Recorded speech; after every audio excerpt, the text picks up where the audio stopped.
is start with a recording. And we're recording this session so that people are going to be able to hear this in Spanish or in English. And I'm going to ask you all for the first thing that I want you to do is if you'll hover at the bottom of your screen, kind of on the bottom in the far right, not where it says end, but a couple little icons over from that. If you haven't been on an interpreted webinar before, you should see a globe. So click the globe and you'll see interpretation. I just now made it workable. So you should be able to have the option to click on the interpretation globe at the bottom of your screen and choose the language you'd prefer to listen to. You'll still be able to hear the speaker and see all of her inflections and her body language, but her voice will go to about 20% volume. And the two interpreters who are on with us, Ana Nunez and Peter Cattell, they will be interpreting in Spanish. And Peter, would you be able to make this explanation in Spanish for any Spanish listeners, please? Buenas tardes. Buenas tardes a la reunión de la Asociación de Cuidadores. En esa reunión se cuenta con un servicio de interpretación y para accederlo, pase el cursor a la parte de abajo de la pantalla, saldrá un globito y haga clic ahí y entonces saldrá una ventanita y puede elegir el idioma en que prefiere participar en la reunión. Si elige Spanish o español, va a oír toda la sesión en español. Bien, y gracias. Thank you, Peter. Thank you very much. The other things, just for you to know, you should have a little icon over a little bit further left that says Q&A. Q&A is where we're going to watch for your questions to come up, and we'll answer those for the end of the presentation. You may also have a chat function, but the chat function is going to happen on the right-hand side of your screen. And if there end up being a lot of attendees, that might be hard for us to follow. But we do have a couple of people following the chat function to watch for any issues that you're having. If you use the Q&A function, we'll watch that specifically for questions related to the content of the presentation. The other thing that you're going to see on the bottom of your screen is an icon that goes like this, and it's a raised hand.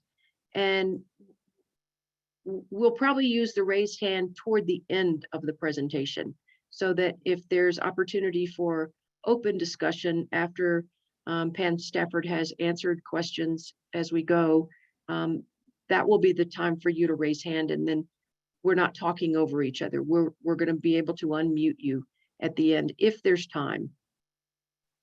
So I think that's all I have to give you in terms of what we call Zoom etiquette. I want to introduce you to a woman. Let me tell you by way of introduction a little personal story about her.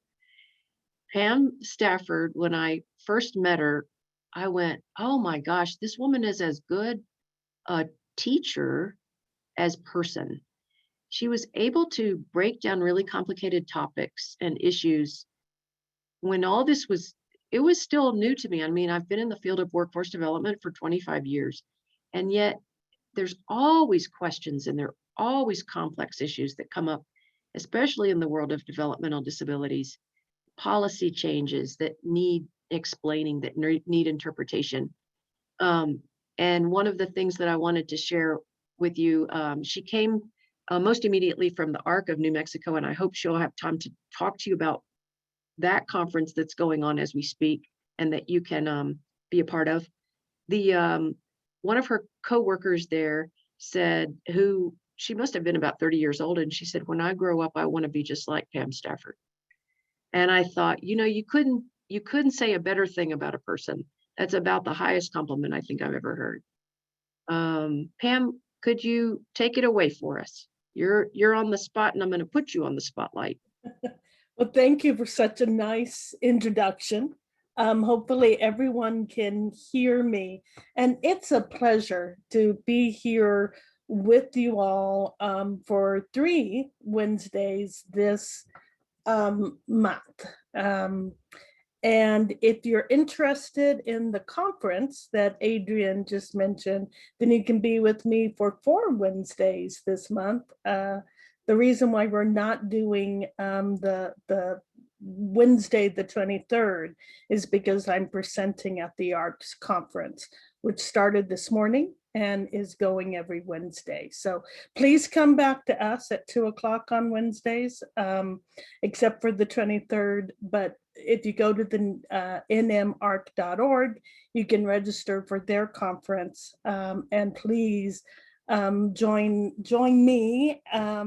And I think Adrian will be in attendance at that conference on June 23rd at 2 o'clock for a presentation from New Mexico Caregivers in Action, which is where I'm at now as the organizing director. But for the last 26 years, I've worked in the world of developmental disabilities. And so I'm excited to be able to talk about developmental disabilities. I'm going to share my screen,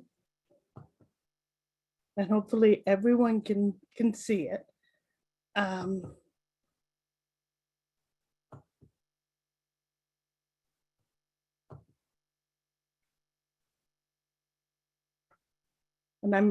what I'm doing now is turning it into a slideshow so that you can see it bigger. And if there's problems seeing it, let me know. What we're going to be talking about today is really about a definition of developmental disabilities, some changes definitionally as the field becomes more aware and more, I think, enlightened in some ways.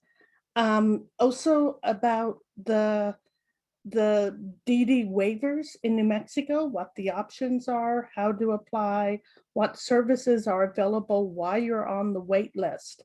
And then in addition to that, some field opportunities for people looking for work, thinking they may want to work in the DD waiver system within New Mexico.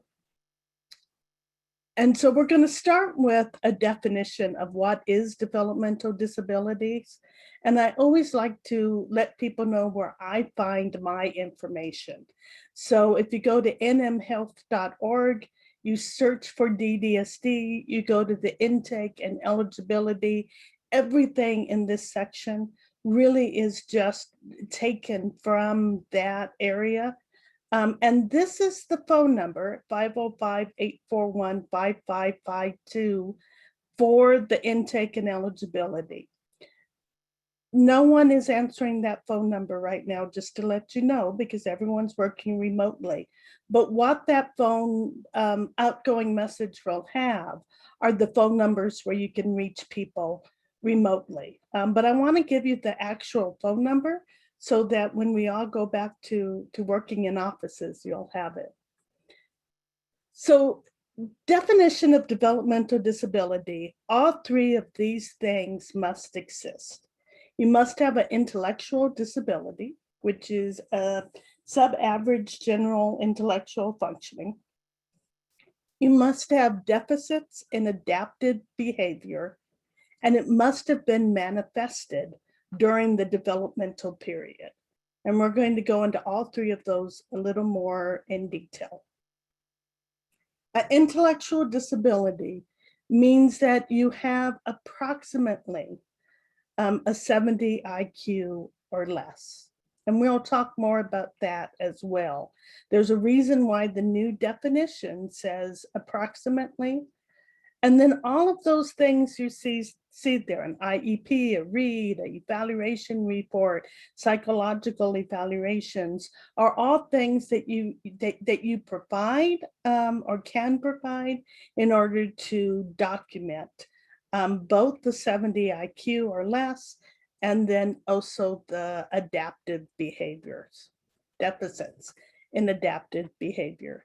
And so usually if you have what is considered in three of these areas to have a significant deficit, you would be considered developmentally disabled. And those are self-care, receptive and expressive language skills, learning, mobility, self-direction, capacity for independent living, and economic self-sufficiency. It also has to be manifested during what is considered your developmental age. So birth to 18 is usually considered developmental period. It has to be manifested before the age of 22. And so some ways to consider that is if you've had a stroke or you've had a traumatic brain injury before the age of 22, you might be considered developmentally disabled. After the age of 22, you would not, because it happened after the developmental period. So more and more throughout the United States and throughout actually internationally, people are beginning to look more at adaptive skills than they are specific diagnoses.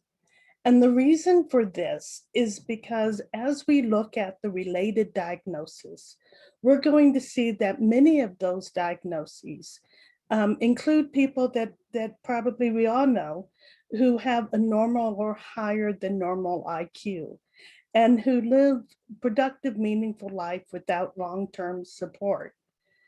So there's a desire, of course, not to attach a specific diagnosis as being developmentally disabled, because it's not always true that people who have that diagnosis are. But also IQ is not a sufficient indicator of a person's adaptive skill set. First of all, we're recognizing more and more, and we have for 50 years, that IQs have a cultural bias, that the testing has a cultural bias, but also that there's many different ways to think about what it means to be intelligent, right? You could have emotional intelligence and wisdom and all kinds of different types of intelligence. And so a person who has an IQ of 72 might have some other areas in which they significantly need help. And a person who has an IQ of 69 might not. And so more and more people are looking at the adaptive skills rather than looking even at the IQ. Also, the definition for IQ includes the person's age and culture. So remember, two of the areas is self-sufficiency and economic self-sufficiency. If you're 10, you probably are not expected to be living independently and taking care of yourself economically. And so it really is dependent on your age and culture when you look at those adaptive skills. And I'm going to go back one more time so people can see what those adaptive skills are.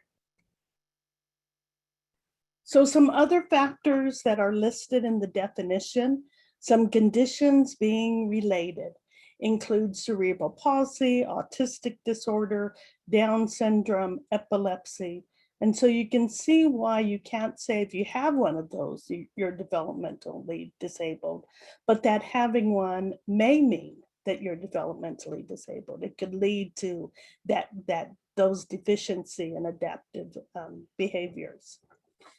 There are some conditions which we do not consider intellectual disabilities, but if you have those combined with intellectual disorders, then they might impact your adaptive skills evaluation. So typically you think of mental health diagnoses such as, say, schizophrenia or anxiety. Those are not considered intellectual disabilities.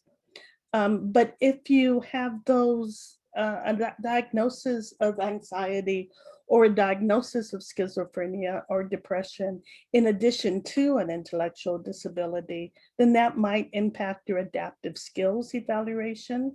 Also, if you've had trauma during your developmental years, ADHD is often asked about, and that's a learning disability. So it's not an intellectual disability, but one of the adaptive skills evaluation areas is learning. So it might, with an intellectual disorder, become part of your adaptive skills functioning evaluation. And the condition must be expected to continue indefinitely. So that's kind of the definition. Now I want to go into New Mexico waivers specifically. And home and community-based waivers exist because they enable people to stay in their homes. So people always ask about the waiver and what does the word waiver mean in this context? And what it basically means is it's part of the Social Security Act.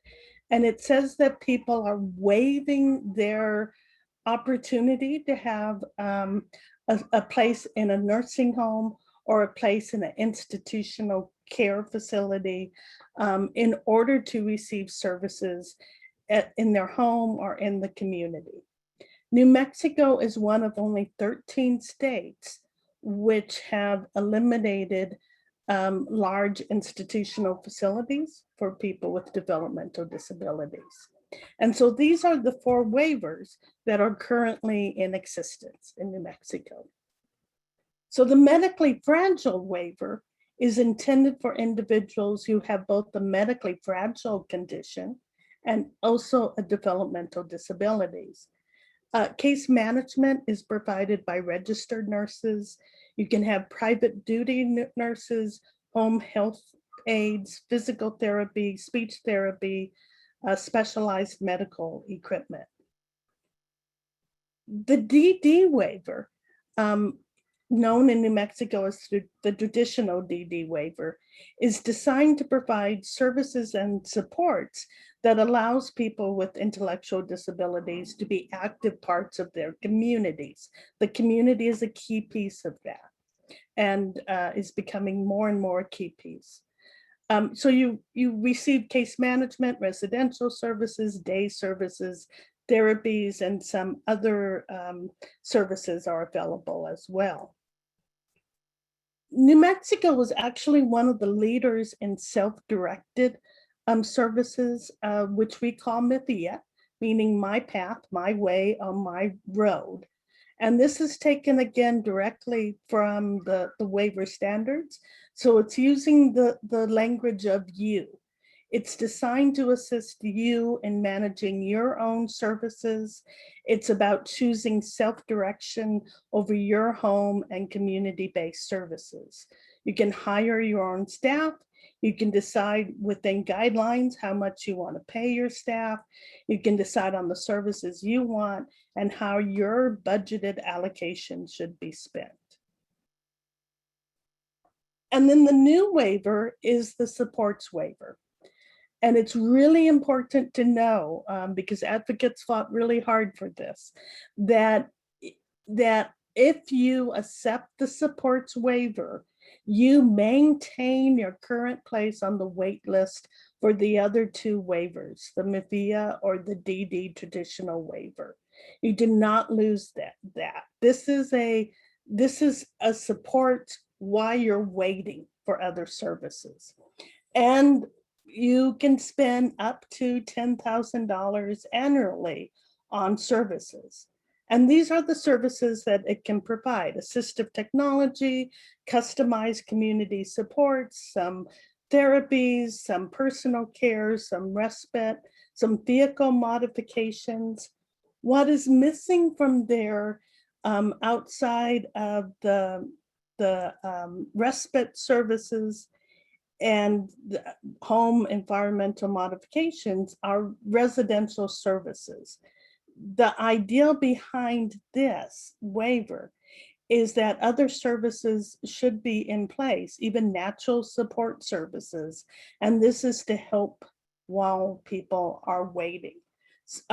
Residential services being the most expensive part of any waiver. And the reason that had to be developed is because currently there are 4,500 individuals on the wait list. Actually, according to new information released yesterday, it's 4,666 either on the wait list or on hold while they are pending eligibility. The wait list for the traditional waiver or Mythia is approximately 13 years long, although it does vary on region of the state. So Adrian mentioned that I worked for the ARC. We used to routinely get calls from people saying, well, you know, my brother is now 55. We've never registered him for services, but now we're thinking that we're getting older and he needs services. And we would have to explain that there was a 13-year wait list. So register him, but he would be 68 most likely by the time he was eligible for services. What's really important, if you are on the wait list or someone you love is on the wait list, they need to call at least once a year to make sure that the most recent address is on file for that person. Imagine waiting 13 years. Most of us have moved in 13 years. We've changed our phone number or we've changed our address. We may have even moved to a different part of the state. And so you've waited 13 years and now they don't know where to find you. You don't respond to correspondence and you're dropped off the wait list after all that time. And so what some people do is they always call on the birthday, or they always call when they change the batteries in their smoke alarm. However you do it, make sure that you're doing it. And I'm giving you again that number, the 841-5552 is the intake and eligibility. They take care of the central registry and they will be able to update any of your information. But you don't want to miss an opportunity. And in fact, with the new supports waiver, what they are realizing is problems with the list. And so many people have not responded to letters because there are problems with that list. So how would you apply for services? The first step is to complete the home and community-based waiver registration form. You may register by phone. What is the phone number, you ask? 841-5552. Also register by mail or by fax. Right now, I wouldn't register by fax or in person. The office is closed right now because of COVID. So calling is probably a good way to do this. The date the registration form is received is the date of eligibility, whether the person is at that moment determined eligible or not. But once you send back that form, then you are sent a packet that you have to complete. It contains a cover letter, an application, blank releases of information, and you have 30 days to return the application packet and supporting documentation. And they're being, right now, they're being pretty flexible about that. If it's 32 days or it's 33 days, they're being a little more understanding because of the current conditions. You also have to have, in addition to the eligibility based on the being developmentally disabled, there is an income requirement, and it's important. So you also have to register with the Income Support Division, but it's important to know that it's the individual's income, not the family's income. So if a person is an adult receiving Social Security, for instance, they are presumed eligible. If you're waiting for services, there are some options. There are state general funds That provides a limited amount of services and supports. And you can contact your state general funds liaison at your regional office. And if you call that intake number, they will know the number to refer you to. There's also Centennial Care Community Benefits if you receive Medicaid. And so you need to contact your managed care organizations, but what they can provide is respite for the family, home health care, behavior therapy, physical therapy, occupational therapy, even employment services to help people find jobs. And these services are not being taken advantage of the way that they could be, because not many people are fully aware that that's an option for them. So now I want to talk about working in the field. If you are a person who is returning to the workforce, I encourage you to come to our June 30th presentation.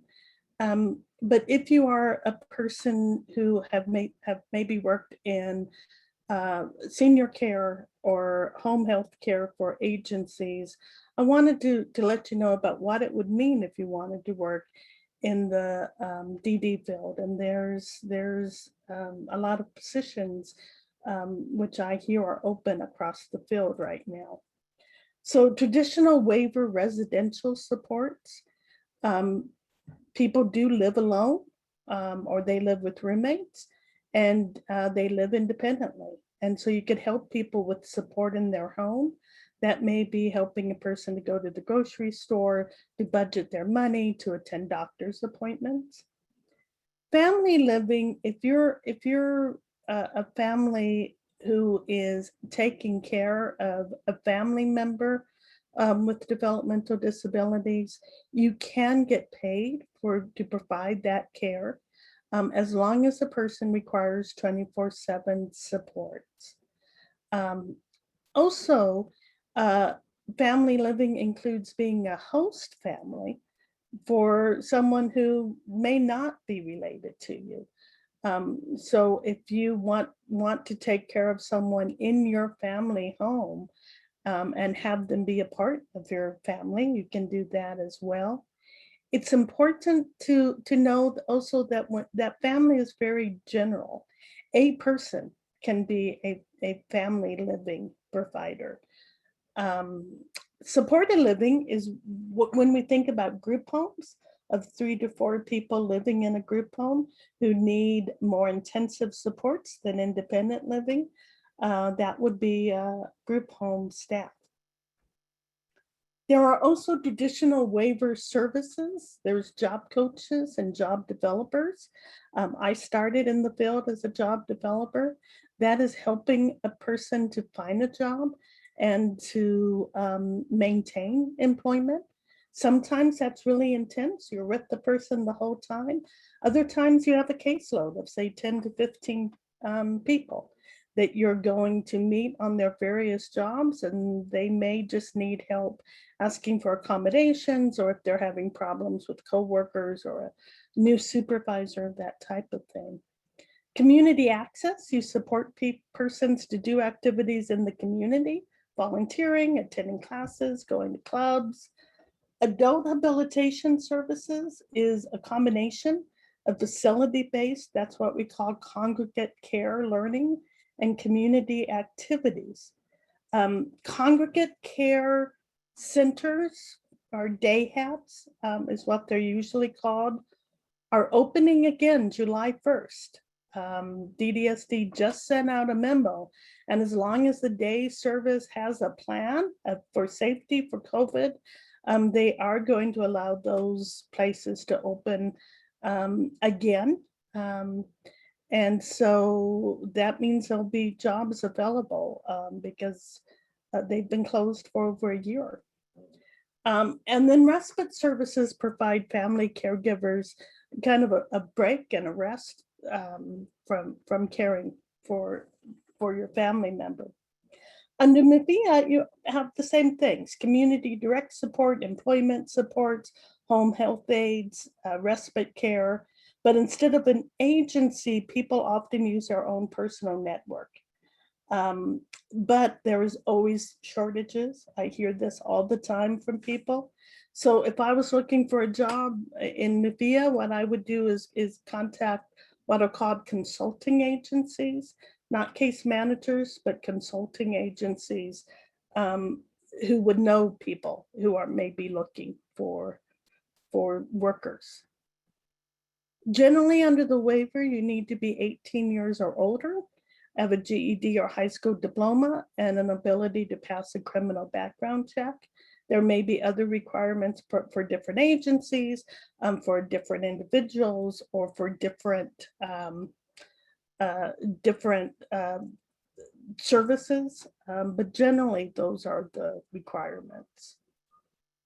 Some additional factors is that in the traditional waiver, there are training requirements for classes. So for instance, if you're working in a group home, you may not be left alone with the person until you've been trained on the person and have taken classes. And right now, a lot of those classes are being taught online or self-paced online in the last year. And so that's the website where you can sign up for those. You don't have to be with an agency. So if you want to sign up and kind of then be able to go to an agency and say, I've already taken some of these classes, that might be helpful. There are career paths at most agencies. There are also challenges. Many people who have developmental disabilities have the same medical and healthcare needs as other people that you may be providing home health care for. But there's expectations of being involved in the community, and with people who are developmental disabilities who are always working on skills development, which may be a little different than working in senior care. And there's compliance oversight and auditing. I realize there is for every Medicaid, Medicare paid service. But what I'm told by agency owners who do multiple things is that the DD waiver compliance oversight and auditing is a little more involved. And I know that they do talk to staff and have a list of things they expect staff to know. And here are some resources. These are not agencies that have group homes or day habs, but they are agencies that provide support and information. The first one is just the DDSD, Developmental Disabilities Supports Division under the New Mexico Health. The Center for Development and Disability, the New Mexico Developmental Disabilities Council, as they will be dropping the planning out of their name, and then the ARC of New Mexico. And I am open for questions. I'm going to stop sharing my screen. Thank you, Pam. Thank you very much. We do have a question. Imelda Garcia asks, are you acquainted with the VILAN 2 assessment tool being used for the Mythia in-home level of care assessment? I'm acquainted with the assessment tool itself. I've completed those in the past for people, but I'm not that familiar with how it's being used with the Mythia program.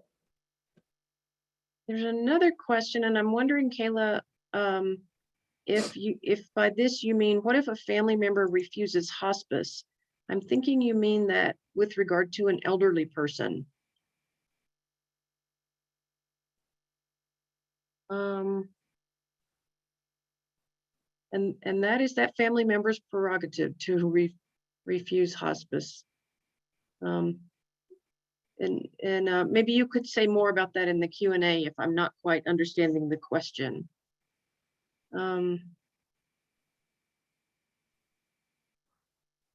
Other questions in the Q&A? Other issues? Maybe as people are thinking, Pam, could you share with them a little about your upcoming weeks as our guest, and even the conference coming up this month too. It's going to be developmental disabilities for the whole month of June. Support for caregivers in a sense, huh? Yes. So next week, again, Wednesday at 2:00, we will be talking about caregiving for the caregiver, how to take care of yourself, the reason that that's important. And it is an area that I think caregivers often forget about. It took me in my lifetime, too many decades before I realized that I couldn't really help other people if I was tired, fatigued, stressed, all of that type of stuff. Because we're all caregivers for a reason. And so I really hope that you come to that. That'll be really applicable if you're a caregiver for anybody. And most of us, I think, have either been a caregiver, expect to be a caregiver, have been a care recipient, or expect to be a care recipient at some point in our lives. And so this really is a field that impacts everybody. It is a different registration and a different link. So please be aware of that. The following week at the ARC New Mexico, we're going to be talking about caregivers in action. We're going to be talking really about the work that Adrian has done for the last decade in terms of the listening sessions, the development of the voice of a caregiver, but also about this new entity of caregivers in action as a member organization, the reason it's a member organization, what you will receive as a member, and what input you would have as a member. And then the last presentation at the end of June is if you're returning to the workforce, how to ask the questions that you need to ask post-COVID, how to get credit for the fact that you have been a family caregiver. If the reason you're returning is because you've taken a break to care for family members, not a break, but you've taken time from work, how to make sure that that's being covered in your applications or your resumes, and how to explain those lapses really in what may be paid work. And so I hope that people will come to that as well. I also want to mention, why we're on the topic of developmental disabilities, is that there is a lot of focus right now with our President Biden, and the legislative agendas of some people in Congress to try and include caregivers in the infrastructure of our country, to make them better jobs, to make them jobs that you can sustain a family on with benefits, and also to end the wait lists. New Mexico is one of the few states to end institutionalizations. We are one of many, many states with wait lists. And so to end the wait lists, so that people will not have to be waiting 13 years for services. But that absolutely means that the field is going to get larger in terms of jobs. And are we ready in New Mexico to expand our workforce, is something we need to be thinking about. And there is another question from Imelda, and maybe this is a clarification of something she was asking before. The tool that she was talking about before, the assessment tool, is a label. There's a labeling term, and it's outdated. The tool references that my brother, in her case, he has no IQ score, but that's because he's not ever taken one. an IQ test. So how does one get an IQ score for this purpose? Can you talk about that, please? So I am not going to consider, I don't consider myself qualified to talk about that. And I'm sorry about that. I would really call the intake number to get better information about that. I know that you can do neuropsych evals, but that there's not enough providers in the state providing those types of evaluations. So that's been a huge impact on determining eligibility. If they accept the Finland tool, I'm not sure. I know that they used to. As I said, I completed them for people in the past. So they used to accept that. But the people who will have the most updated information are the people at the intake and eligibility. And I would be so afraid of saying anything that wasn't current or accurate.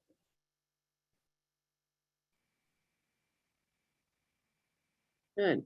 Dana, thank you for putting in the chat for people the session 2, self-care for the caregiver. That will be Wednesday, next Wednesday from 2 to 3. She put the pre-registration link in the chat for anyone who's interested in pre-registering for that now, and you'll get a notification and you'll get the correct link in order to log in right before that session. And then at the end of the month, June 30th, is re-entering the job market.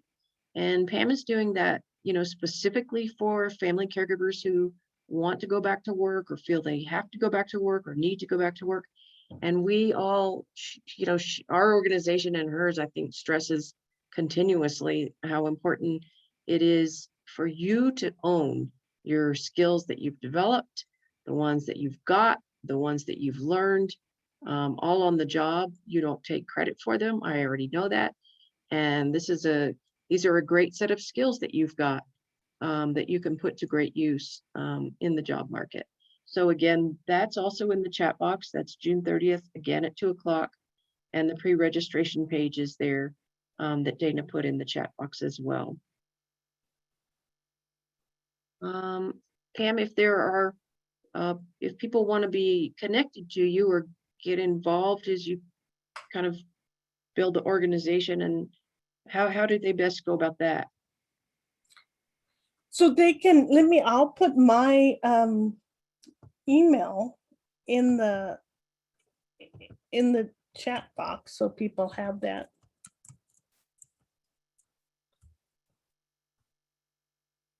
And I see that there's a someone in the Q&A is asking for maybe a call back, and so I would be happy to do that.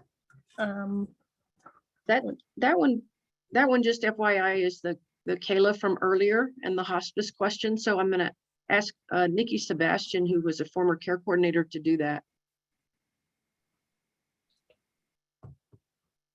You can also go to nmcareaction.org, and that's our website, and read through that. You can send email and ask questions through that, but you can also register to become a member. We are having our first membership meeting later this month, which we're excited about. And so I hope that people will consider coming to that as well. Great. Any other closing comments, Pam, that you'd like to make? And we'll give people a few minutes back of their time, unless you have other comments. So I think that for me, the reason I entered the field of working with people with developmental disabilities is because I'm a younger sibling of a individual who had IDD and some pretty significant behavioral challenges. And because of our age, she was never able really to attend school after the 3rd grade. And, you know, my parents decided not to put her in an institution. But they had no support. There was no support for family members. And so I think it's important to recognize and celebrate how far we've come. But I also think it's important to recognize how far we have yet to go. I grew up hearing all the things my sister would never do. My family managed her expectations as well as they possibly can. And, you know, she drove, she worked, she lived alone, she got married, despite being told all the things that she would not do. And she was told she would never do any of those 4 things. Imagine if she had been told and supported, and my family had been supported about all the things she could have done, what her life would have been like. And she died in 2012 of cancer. But we have a long way to go in terms of what I see as an inclusion movement. And that's been my passion for a lot of years. The reason I moved to work with the caregivers is because I truly believe that until we have a better environment for caregivers, until this is an area where we can attract people, and that we can support people and we can value the work that they do, that we are filling the care recipients. And so that's my closing, I guess, is that we have a long ways, we've come a long ways, we should celebrate, we have a long ways to go and work still ahead of us. Thank you, Fam. We're so lucky to have you in New Mexico, and also leading the New Mexico Caregivers in Action. So thank you. Thank you, everyone. Stay tuned. We hope to see you next week too, and look forward to a great week and a great June. All issues around people with disabilities, developmental disabilities, and especially support for their caregivers. Thank you all.